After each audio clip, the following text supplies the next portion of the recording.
Well, good evening and welcome to the Stonemont channel. How are you all tonight? This is the first video after the welcome video that I'm making, and I'm gonna talk about or address one of the questions that I get so often.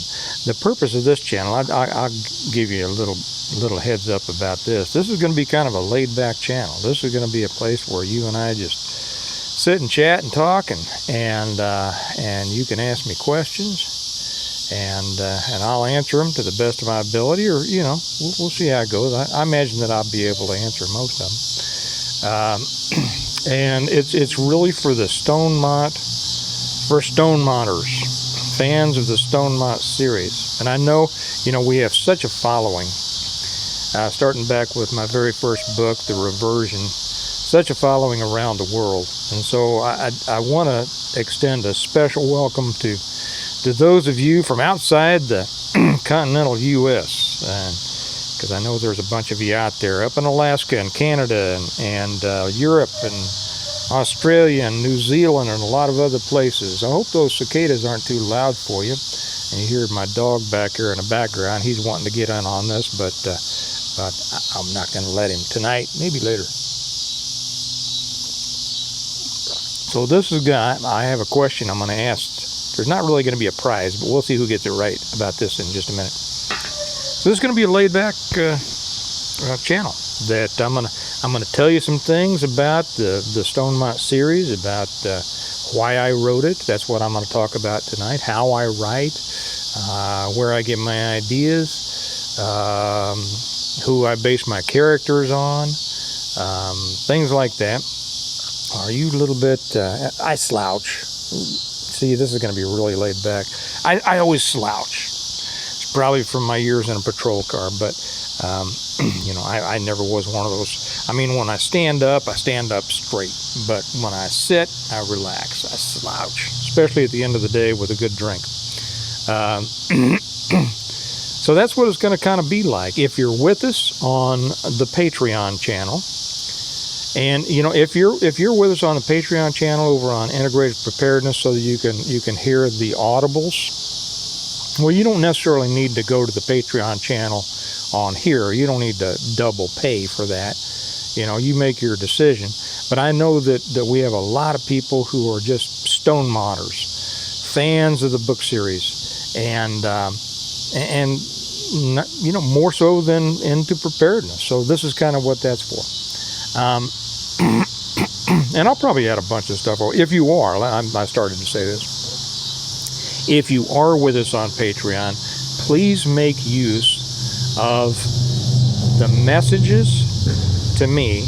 You can send messages directly to me, and make use of the what do they call it now? I used to call it the community section now, and I know I always do this, but I just don't remember. The member posts, I think they call it. Share your feelings. It's a place you can share your feelings and talk with each other about what you think about the books and different characters and things like that. I know we've got a couple of characters in there that people have said, I've just fallen in love with so-and-so. I'm not going to tell you who it is or who they are. But you use those. Get involved. Be a part of that community. This really is a place. This channel will be a place for a Stonemont community. Much more than Integrated Preparedness ever could have been. So, here's a question for you all. I'm going to talk in a minute about why I started writing the books. Okay? But here's a question for you all. Now, if you have read the books, you know what I or Jim drank. Do you know? Put it down in the comments. And in that general category are several specific options. Let's see who can get the closest to what I'm drinking tonight.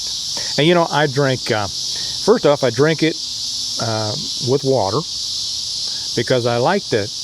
I don't drink to get drunk. I've been drunk twice in my life, didn't like it. It's not what I do. I drink to enjoy the taste. And I found that when I water it down just a little bit, I really like the taste better. Everybody should drink the way they want to Okay, everybody should have a steak the way they want to. Just because I like it one way doesn't mean you have to.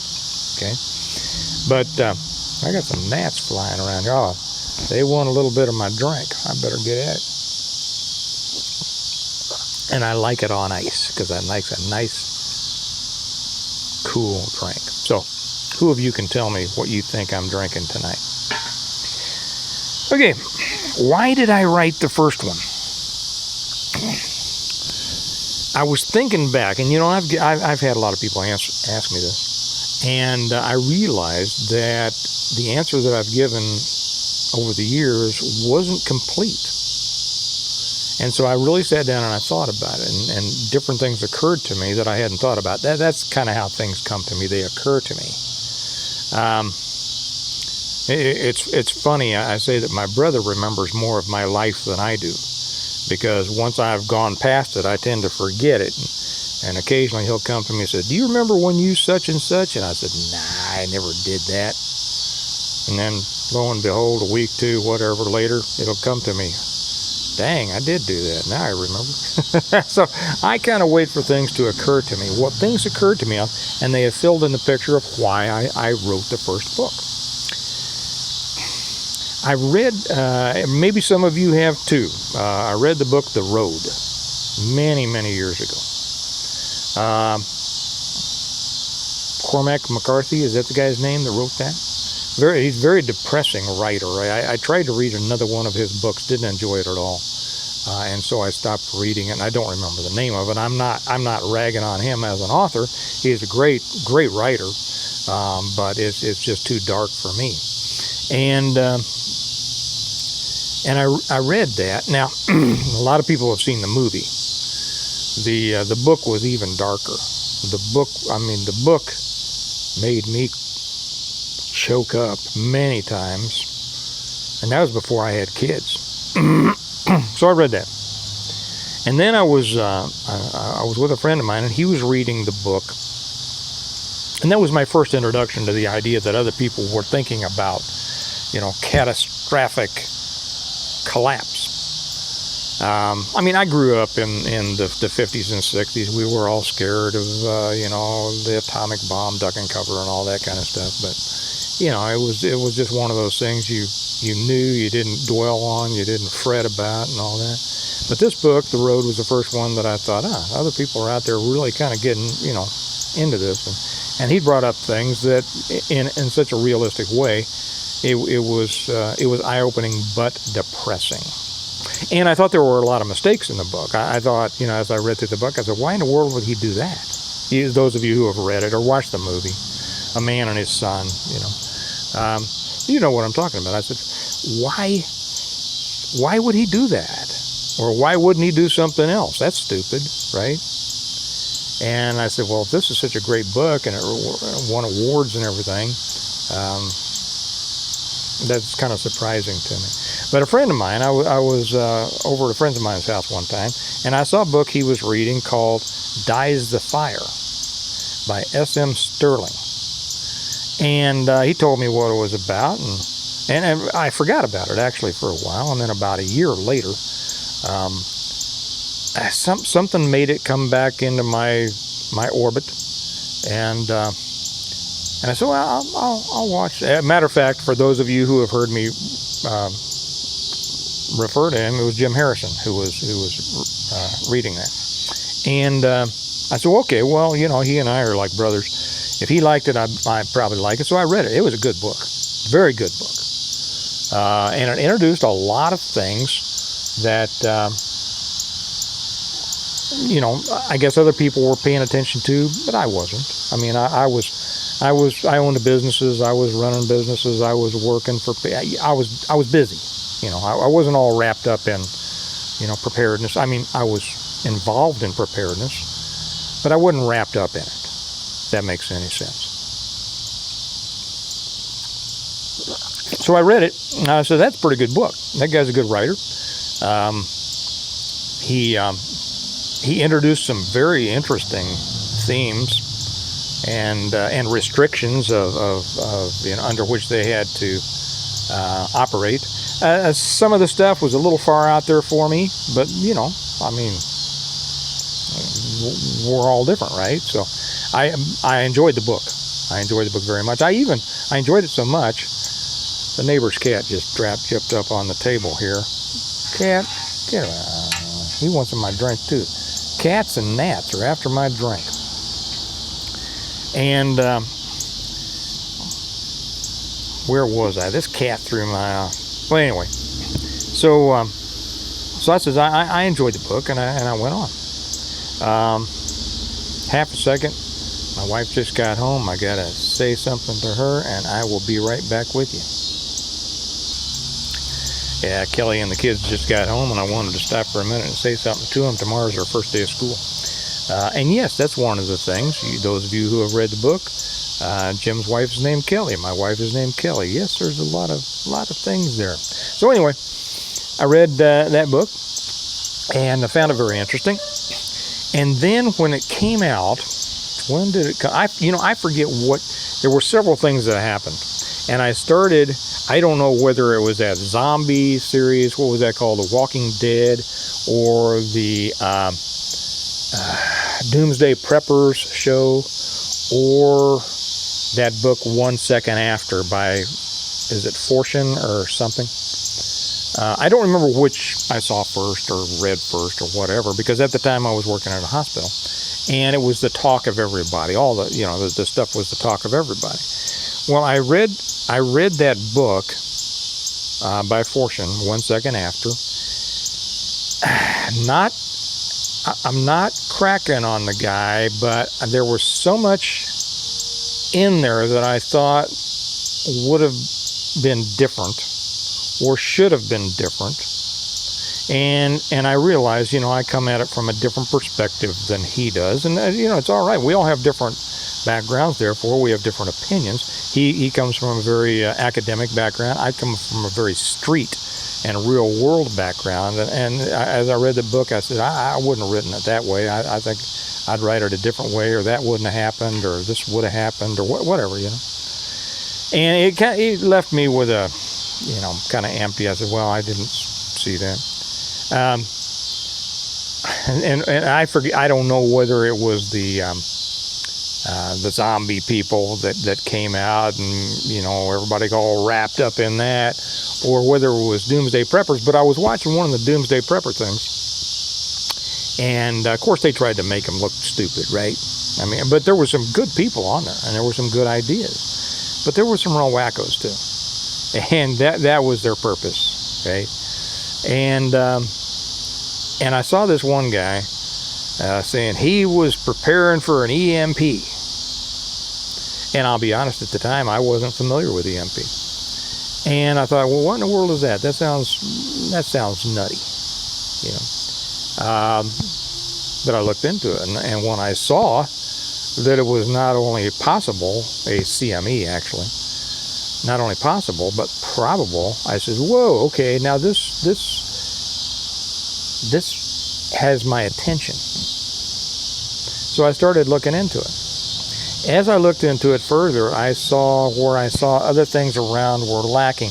I think I read another book. I'm not sure whether I did at that time or not. I can't remember if I did, so obviously I can't remember the name if I did. But the circles in which I was moving, this was the constant conversation, because not only because of those shows, but because of the political climate, right? You know exactly what I mean. And because I had been involved in preparedness for many, many years, and have taught many preparedness subjects, I paid attention to what they were talking about, and they started asking. I saw the limitations of their understanding, and so I would start giving advice, and then they would start asking me questions, and that just kind of bubbled and bubbled until finally it got so much I realized there was no way that I could explain, because every question brought an answer that necessitated more questions and answers. I mean, preparing for the big one is not an easy subject, right? There is so much more that goes into it that most people, even most preppers, have any idea. And if you're with me on the Integrated Preparedness channel, or if you watch other channels, you'll see how I call it splashing in the shallow end. You'll see how many people out there really don't have a deep understanding of preparedness. Now, we have a lot of people on integrated preparedness that have a deep understanding, and if you really want, and the people on the Patreon channel over there really do. They are an exceptional group. But most people don't. Most people who think they're into preparedness, they latch onto one or two things, and they think that's where they stop. That's where the end of it is. Well, I realized that it was difficult for me to teach people to get deep enough with their questions to give them a good answer, right? So I thought, well, maybe I'll just write a little story about a guy who was away from home and everything falls apart and the few things that he needs to do to get home. That was my original thought. So I was on the move a lot. I was working. I was at work, or I'd be doing this or that. I really didn't have time to sit down, at a desk and type it out on the laptop. I can't type anyway. I'll get to that in the second video. So I just started tapping out a little story on the notes program of my phone. Some of you have heard this, but maybe not all of it. Tapping out on the notes program of my phone. And of course, as I got farther into the story, each thing necessitated further explanation, right? Why did he do that? Well, why did he do that? Why didn't he do that? To which I wanted to answer in the future. This was something that I thought maybe I'd write a story. I'd print it out and I'd just hand it to people when they said, what advice do you have for somebody getting ready for this? I said, well, this is what I'll do. So I started typing it out. Well, time went on. I kept typing and typing and typing. I mean, I can't type, so I was doing it on actually not this phone, but the phone that was preceded this one. Just on my notes program, one finger at a time, one letter at a time, boop, boop, boop, boop, boop, boop, boop. It took me forever. A year later, and then I tried to import it into a Word program on my computer, but I didn't know how to do it. And when I did what I thought would work, see, I would take it from the phone, I would email it to myself from my Gmail address to another email that I use, a personal email, and then I'd copy it, paste it into the Word program, and when I did that, it was all jacked up. It was all, it was a mess. The formatting was all wrong and all that. Well, I eventually found out that when you do that with Gmail, it screws up all of the, and you have to take it through through Notepad and takes out all the formatting and all that. Well, eventually, it took me a year to figure this out. I could have asked a friend of mine, probably my oldest son.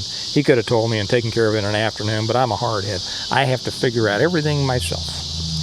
And, there's more bads to that than goods, but I have to accept it.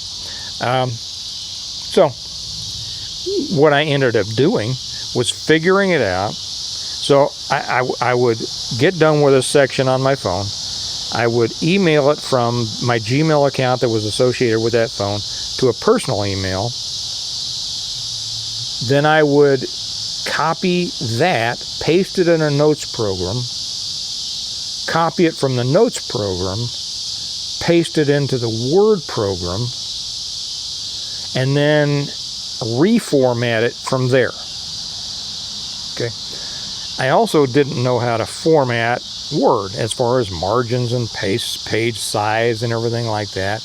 But I wasn't really in a hurry because I didn't figure I was really going to do anything with it. It was just kind of like a hobby, So I didn't feel like under any pressure or anything. But finally I got to figure it out. And I said, wow, there's a lot here. I wonder if this is long enough to be a book.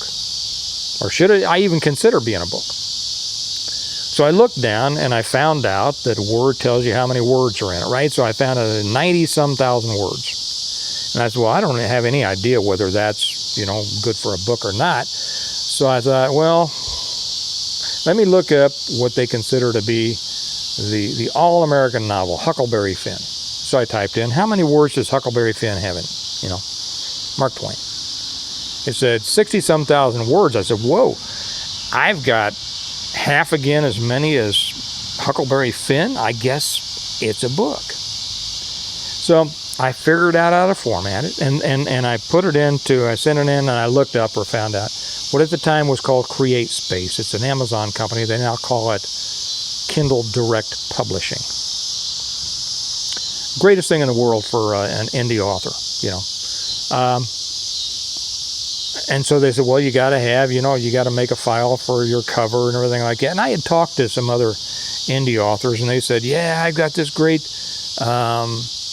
graphics artist, and she only charges me $3,000 for my covers. And I said, $3,000? I'm not going to pay anybody $3,000. I mean, I don't know if anybody's going to buy the book. Why would I pay somebody $3,000? I figured that I would, I'd get the book out there. I'd order 5 copies. I've said this before. I'd give one to my wife and one to my mom, both of whom had to say they liked it, right? And then I'd give one to each of my kids so that when they grow up, they could look back and say, look at this. The old man wrote a book. Let's see what he had to say, right?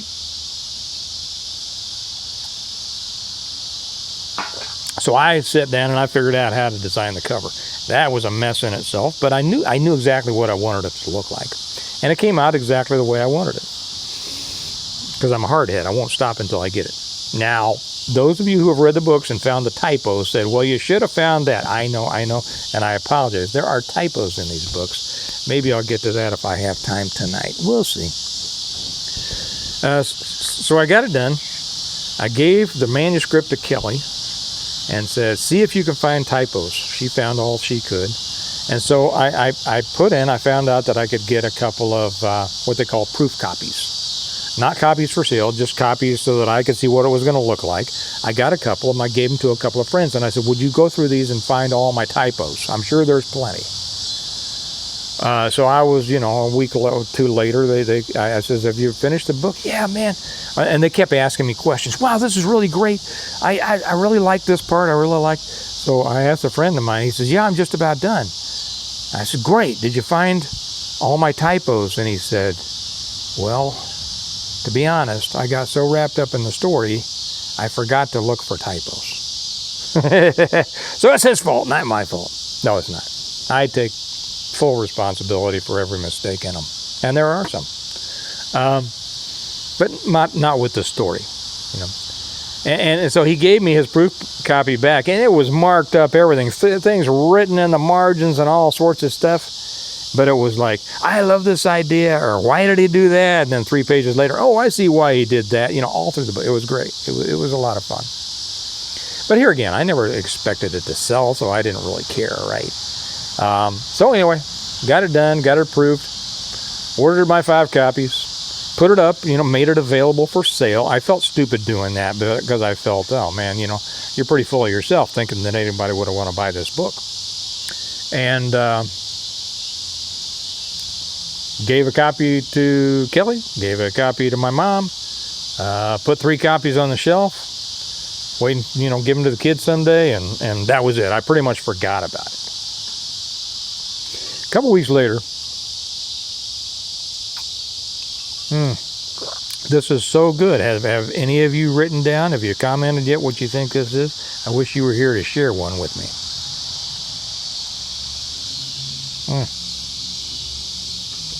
Yes, sirree.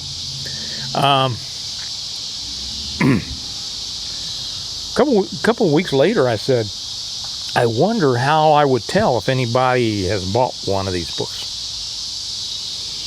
I felt kind of silly because, I was sure nobody had.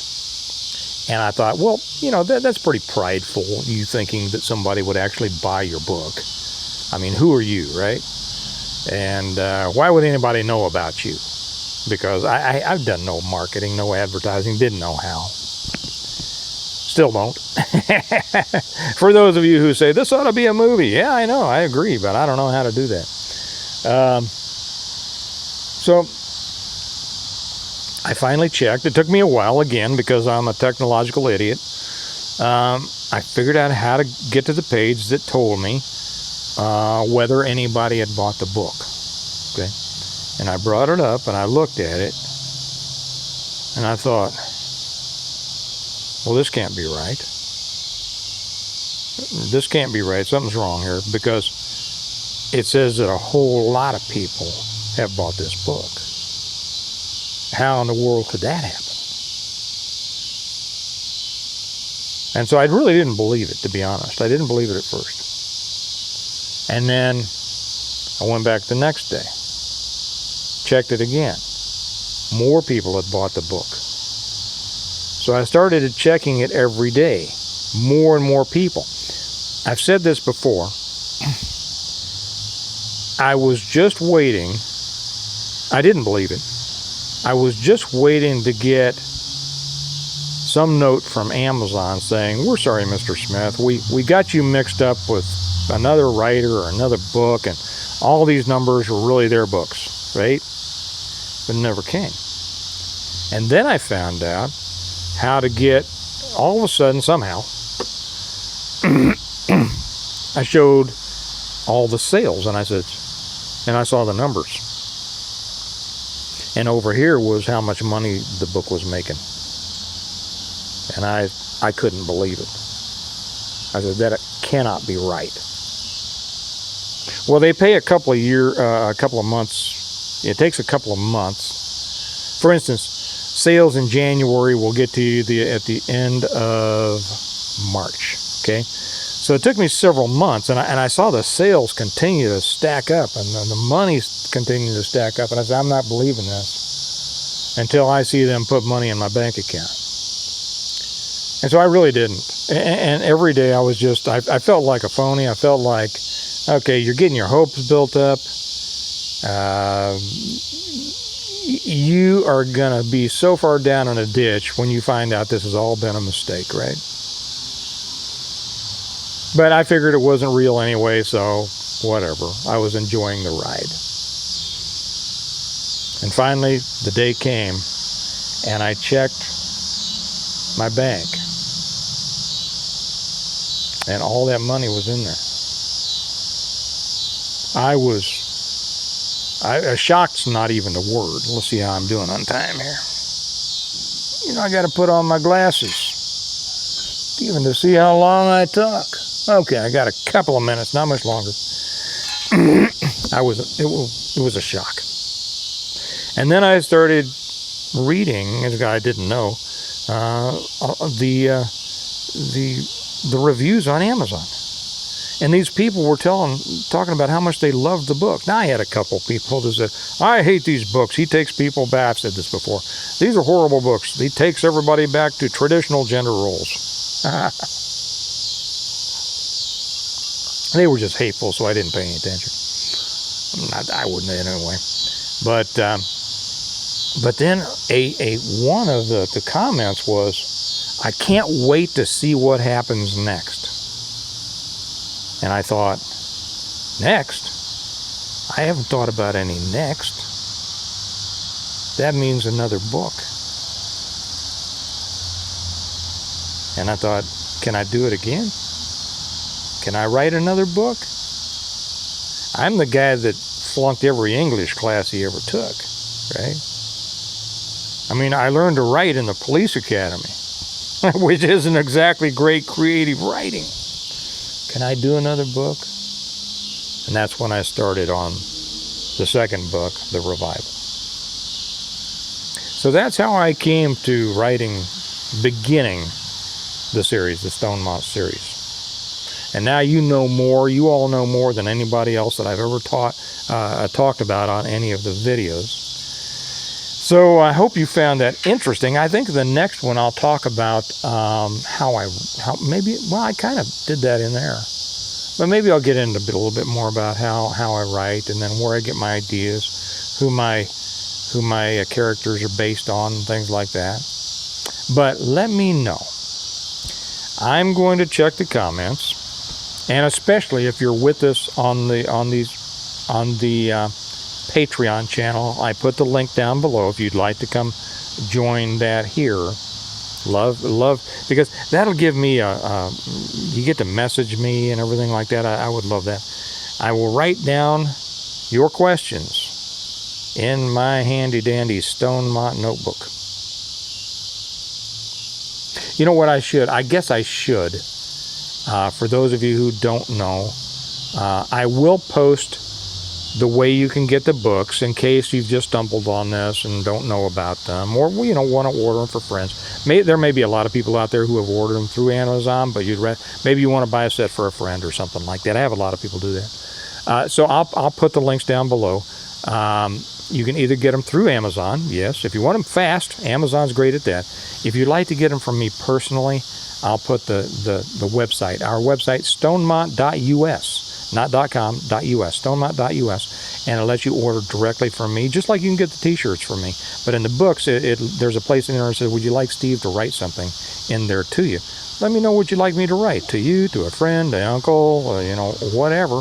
And I'm not just happy to do it, I love to do it. So I hope you found that interesting. I look forward to reading your comments. Send me your questions, and I will write them down and use them as subjects for future videos. You all have a good night. I hope you have your own Stonemont or are working toward it.